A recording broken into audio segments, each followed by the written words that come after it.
My name is Karen Lee, and I am General Turner's daughter, and I'm so proud to be here today at the dedication of the new Guthrie L. Turner Jr. Preventive Medical Services building. I don't even get the title right, but it's still such an honor for me to be here.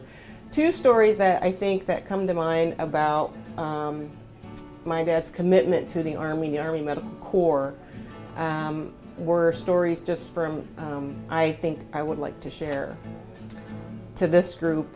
And I think that many people of my age don't realize that that all of the soldiers in the 50s actually integrated the Army, and in particular the Army Medical Corps.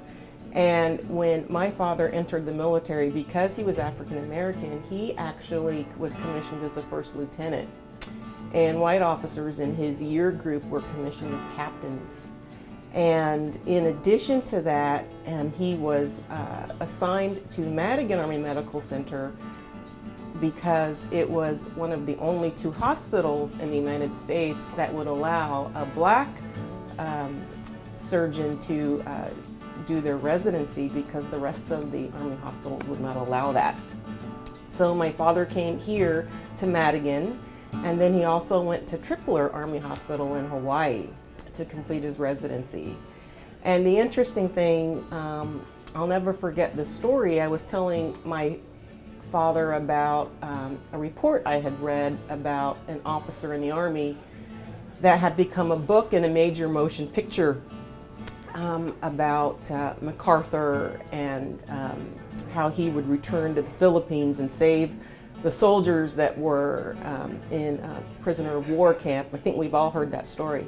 The doctor that that helped all of those prisoners of war stay alive was the commander at Tripler when my dad arrived, and he took one look at him and he said, "A black doctor will not be a resident in my hospital."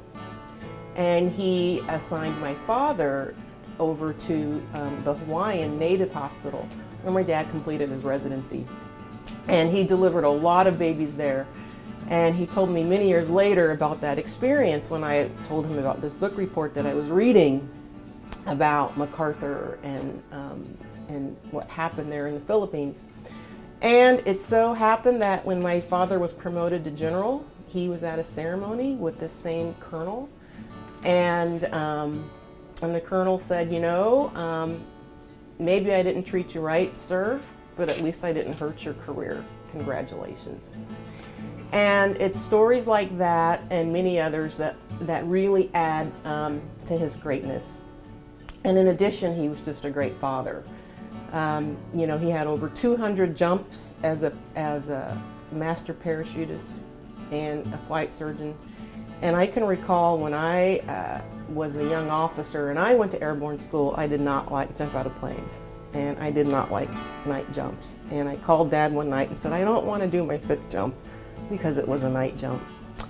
And my dad got on a plane, flew out the next day, all the way to Fort Benning, watched my jump, and pinned me with his very first parachutist wings.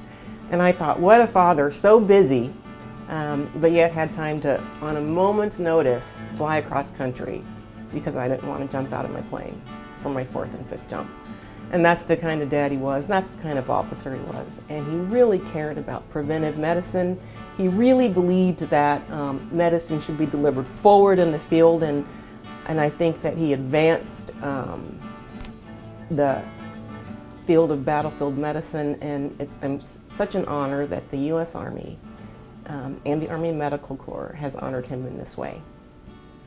Thank you.